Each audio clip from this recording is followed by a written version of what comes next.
Hello, Professor Dawkins. How are you? I'm Ben Stein. I'm so sorry to keep you waiting. How are you? Fine, thank you. You have written that God is a psychotic delinquent invented by mad, deluded people.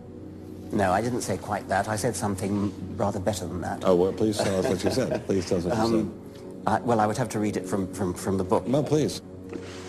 The God of the Old Testament is arguably the most unpleasant character in all fiction. Jealous and proud of it, a petty, unjust, unforgiving control freak, a vindictive, bloodthirsty ethnic cleanser, a misogynistic, homophobic, racist, infanticidal, genocidal, filicidal, pestilential, megalomaniacal, sadomasochistic, capriciously malevolent bully.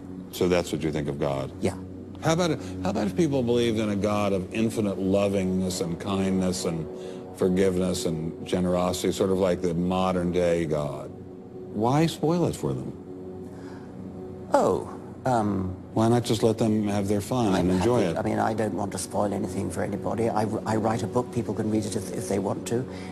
I believe that it is a liberating thing to free yourself from primitive superstition. So religion is a primitive superstition? Oh, I think it is, yes. So you believe it's liberating to tell people that there is no God? I think a lot of people, when they give up God, feel a great sense of release and freedom. Why do you think that? I mean, what's your dad? What's your scientist? What's your data? I think, well, I've had a lot of letters saying that, and I've... There are 8 billion people in the world, Dr. Dawkins. How many letters have you had? No, I haven't done that. That's quite true. Professor Dawkins seemed so convinced that God doesn't exist that I wondered if he would be willing to put a number on it. Well, it's hard to put a figure on it, but I mean, I put it as something like, 99% against or something. Well, how do you know it's 99%? I don't. Say not 97%. No, I did. You asked me to put a figure on it, and I'm not comfortable putting a figure on it. I think I just think it's very unlikely. What? But you couldn't put a number on it? No, of course not. So it could be 49%. Well, it would be. I mean, I think it's unlikely, but it's quite far from 50%. How do you know? I don't know. I mean, I put an argument in the book. Well, then who did create the heavens and the earth? Why do you use the word who? You see, you immediately beg the question by using the word who. Well, then how did it get created? Well, by a very slow process. Well, how did it start? Nobody knows how it started. We know the kind of event that it must have been. We know the sort of event that must have happened for the origin of life. And what was that? It was the origin of the first self-replicating molecule. Right. How did that happen? I told you we don't know. So you have no idea how it started? No. Nor has anybody. Nor has anyone else. What do you think is the possibility that intelligent design might turn out to be the answer to some issues in genetics or in evolution?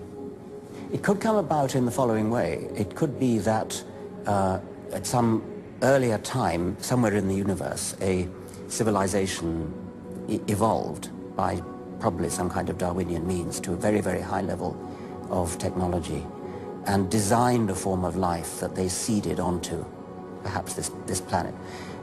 Now, that is a possibility and an intriguing possibility. And I suppose it's possible that you might find evidence for that if you look at the details of biochemistry, molecular biology. You might find a signature of some sort of designer.